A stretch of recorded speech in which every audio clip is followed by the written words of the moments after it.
وَلَسَوْفَ يُعْطِيكَ رَبُّكَ فَتَرْضَىٰ، جن کے اخلاق کے بارے میں آج بھی قرآن میں اظہر من الشمس إِنَّكَ لَعَلَىٰ خُلُقٍ عَظِيمٍ، جن کا سفر معراج میں جانا قرآن کہتا ہے سبحان الذی اسریٰ بعبدہ لیلا من المسجد الحرام الی المسجد الاقصی، جن کا دنیا میں آنا قرآن کہتا ہے قد جاءکم من اللہ نور و کتاب مبین، جن کے رحمت ہونے کے بارے میں رب نے ارشاد فرمایا وما ارسلناک الا رحمۃ للعالمین، اسی باوقار پیغمبر کی بارگاہ میں ہم اور آپ خراج عقیدت پیش کریں، جن کے دست اقدس کے بارے میں امام احمد رضا خان نے لکھا کہ ہاتھ جسم اٹھا غنی کر دیا، موج بحر سماحت پہ لاکھوں سلام، قلم اٹھا اعلیٰ حضرت کا تو نبی کے حیات کے بارے میں لکھا تو زندہ ہے واللہ تو زندہ ہے واللہ، میرے چشم عالم سے چھپ جانے والے، قلم اٹھا اعلیٰ حضرت کا تو نبی کے مہکنے کے بارے میں لکھا ان کی مہک نے دل کے غنچے کھلا دیے ہیں، جس راہ چل دیے ہیں کوچے بسا دیے ہیں، اعلیٰ حضرت کا تو اعلیٰ حضرت نے میرے نبی کے بارے میں لکھا، اور جب نبیوں میں یہ ہو رہا تھا کہ سب سے اعلیٰ کون ہے سب سے بہتر کون ہے، تو اعلیٰ حضرت نے بریلی کی سرزمین پر ٹوٹی ہوئی چٹائی پر بیٹھ کر کے اپنے قلم کو اٹھایا اور لکھا سب سے اولا و اعلیٰ ہمارا نبی، دونوں عالم کا دولہا ہمارا نبی، سب چمک والے اجلوں میں چمکا کیے اندھے شیشوں میں چمکا ہمارا نبی، تارے کھلے چھپ گئے پر نہ ڈوبے نہ ڈوبا ہمارا نبی، اور غمزدوں کو رضا مزدہ دیجے کی ہے بے کسوں کا سہارا ہمارا نبی، ہم اور آپ اس باوقار پیغمبر کی بارگاہ میں خراج عقیدت پیش کریں اور اپنی اپنی غلامی کا ثبوت دیتے ہوئے بابا سے بلند درود پاک پڑھ لیں اللہم صلی علی سیدنا مولانا محمد وآلہ وبارک وسلم، صلو علیہ الصلوۃ والسلام علیک یا رسول اللہ، صلو علیہ الصلوۃ والسلام علیک یا حبیب اللہ صلی اللہ تعالی علیہ وسلم۔ حضرات محترم ہم نے آیت کریمہ کی تلاوت کا شرف حاصل کیا ہے، فیہا یفرق کل امر حکیم، اس میں بانٹ دیا جاتا ہے ہر حکمت والا کام۔ عزیزان ملت اسلامیہ، ابھی 2 دن پہلے شب برات منائی گئی، اس میں رب تعالیٰ ارشاد فرماتا ہے اس میں بانٹ دیا جاتا ہے ہر حکمت والا کام، یعنی انسان کون کون کام کرنے والا ہے، روزی و رزق کا جو پروگرام ہوتا ہے وہ سب بانٹ دیا جاتا ہے، مسائل و عالم کا جو پروگرام ہوتا ہے وہ بانٹ دیا جاتا ہے۔ آئیے آپ اور آپ توجہ دیں کہ شب برات ہم نے منائی اور اسی رات میں حلوہ پر ہم نے نیاز دلوایا حضرت اویس قرنی کے نام سے۔ یہ اویس قرنی کون ہے؟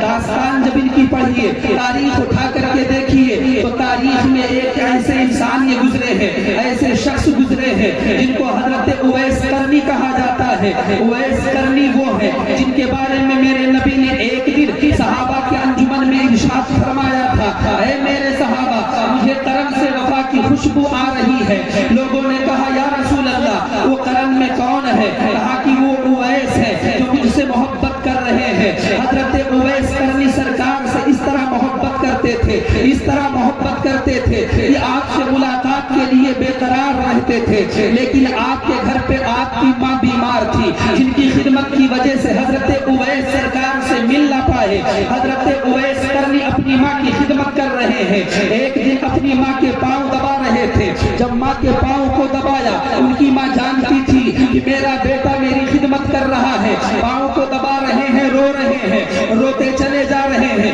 آنسوؤں کی لڑیاں بہتی چلی جا رہی ہے۔ ان کی ماں فرماتی ہے اے بیٹا اویس رو کیوں رہا ہے؟ حضرت اویس اے ماں سرکار سے ملاقات حاصل کے ملنے کے لیے بے قرار ہوں، اسی بے قراری آئے ہیں۔ حضرت اویس قرنی کی ماں فرماتی ہے اے بیٹا ٹھیک ہے میں تجھے اجازت دے دیتی ہوں، تو چلا جا اور ملاقات کر کے چلے آنا۔ حضرت اویس قرنی کی ماں نے کہا بیٹا میرے ساز و سامان کا انتظام کر دے، کھانے پینے کا انتظام کر دے۔ حضرت اویس قرنی نے کھانے پینے کا انتظام کیا اور دوسرے دن قافلہ مکہ شریف جا رہا تھا۔ حضرت اویس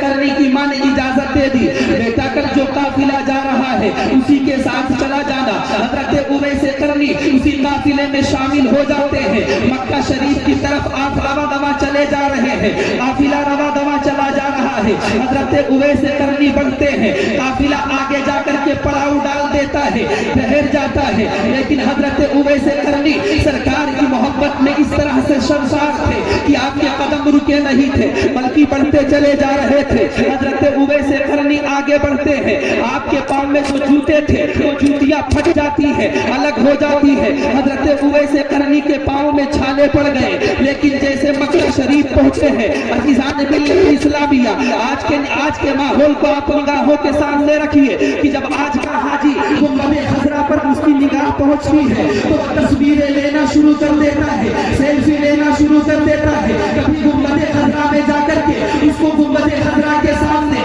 سرکار کی یاد نہ آئی, اس کو سیلفی کی یاد آئی ہے, اس کو اپنے فوٹو کی یاد آئی ہے, اس کو فیس بک یاد آ رہا ہے, اس کو انسٹاگرام یاد آ رہا ہے. لیکن یہی اویس قرنی کی زندگی کو پڑھو تو پتہ چلتا ہے کہ جب اویس قرنی مکہ شریف میں پہنچے ہیں تو بچوں سے سلام کر رہے تھے, بچوں کو گلے لگا رہے تھے, بچوں سے میل محبت کر رہے تھے اور کہتے تھے اے بیٹے تم بڑے نصیبوں والے ہو, تم اپنی قسمت پر ناز کرو, جو میرے نبی کے شہر میں رہ رہے ہو, جو میرے نبی کے قدموں کو بوسے اس زمین نے لیے ہیں. آقا کریم صلی اللہ علیہ وسلم کو تلاشتے ہوئے مسجد نبوی میں پہنچتے ہیں کہ میری سرکار سے ملاقات کہاں ہوگی. کسی نے کہا مسجد نبوی میں چلے جاؤ. مسجد نبوی کے چاروں طرف جاتے ہیں, اندر جاتے ہیں, گھوم کر کے آتے ہیں, جگہوں کو تلاش رہے ہیں کہ کہاں میرے آقا تشریف فرما ہے, لیکن میرے نبی ان سے ملاقات نہیں ہوئی. پھر پوچھا کہ میرے سرکار سے ملاقات کہاں ہوگی. کسی نے کہا حجرہ عائشہ میں چلے جاؤ. اب دوڑ کر کے حضرت اویس قرنی وہاں پر جاتے ہیں جہاں پر حضرت عائشہ صدیقہ رضی اللہ تعالی عنہا رہ رہی ہے.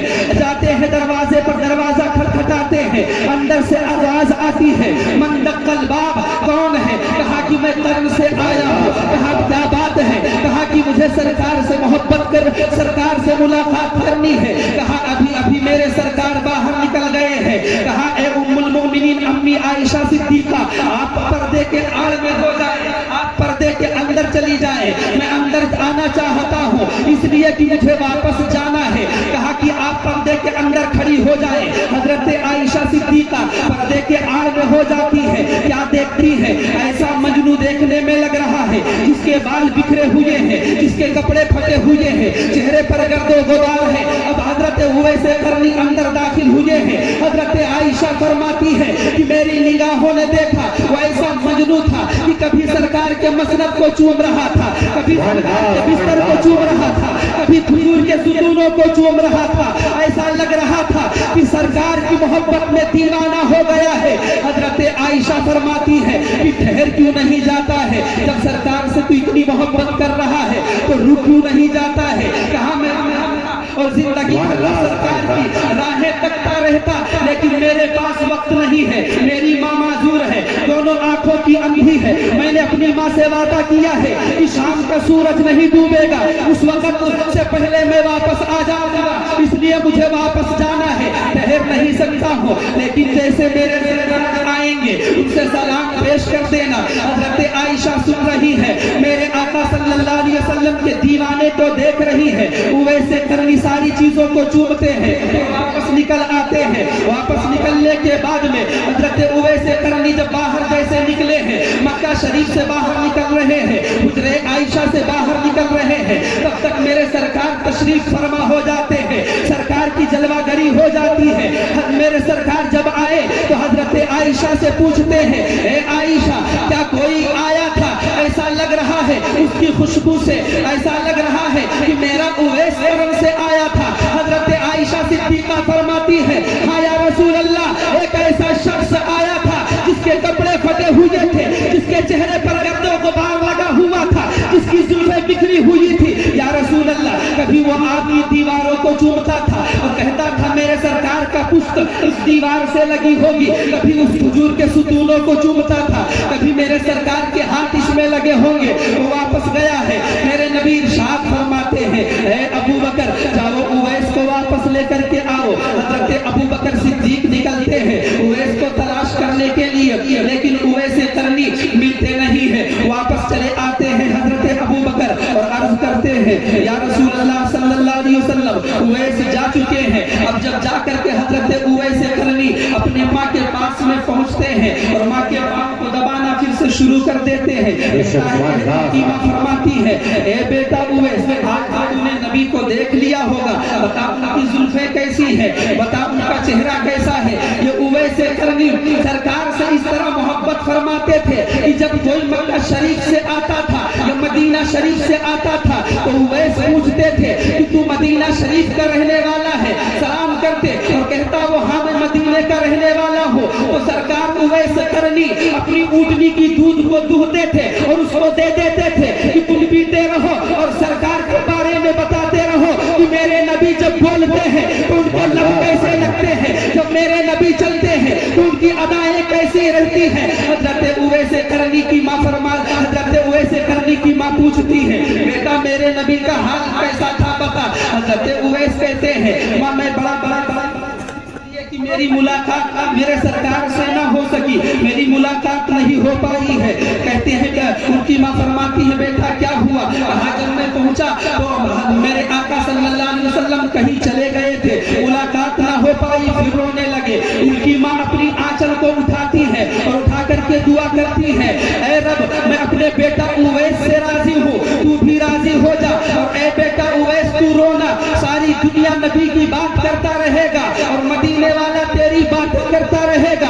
آخر وہ وقت بھی آیا جب میرے نبی نے منبر شریف سے اعلان فرمایا کہ یہ میرے صحابہ سنو تم میں سے جب کسی سے حضرت اویس قرنی سے میرے اویس سے ملاقات ہوگی تو میرا قمیص لے کر کے جانا اور اس کو دے دینا اور کہنا میری امت کے لیے دعا فرما دیں گے. میرے اویس سے کہنا میری امت کے لیے دعا کر دیں گے. حضرت اویس قرنی کے بارے میں فرمایا اب جب میرے نبی کا وصال ہو گیا تو حضرت عمر فاروق اعظم اور حضرت علی میرے نبی کے جبہ کو لیتے ہیں اور چل کر کے وہاں پہنچ جاتے ہیں. قرنی کی دھرتی پر پہنچے اور کہا کہ مجھے میں نبی کا جبہ لے کر کے آیا ہوں اور آپ دعا فرما دیجئے. حضرت اویس قرنی سے سلام کیا. حضرت اویس قرنی پیچھے کھڑے ہوئے تھے, پیٹھ ادھر تھی. حضرت اویس نے دیکھا نہیں, کہا وعلیکم السلام یا امیر المومنین. حضرت علی بھی سلام کرتے ہیں, حضرت اویس جواب دے دیتے ہیں اور جبہ پہن کر کے دعا کرتے ہیں.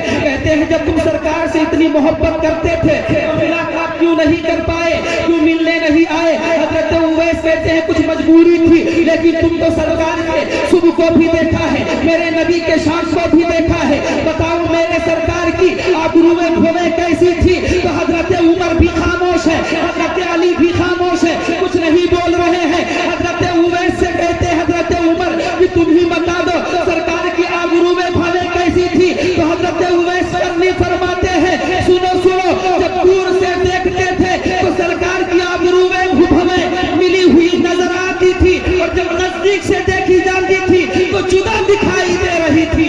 وہ میرے سرکار ہیں, وہ حضرت اویس قرنی ہے. عزیزان ملت اسلامیہ وقت زیادہ ہو رہا ہے, لہذا بس اسی پر اپنی گفتگو کو ختم کرتا ہوں. پڑھ لیجئے کلمہ شریف لا الہ الا اللہ محمد رسول اللہ وما علیہ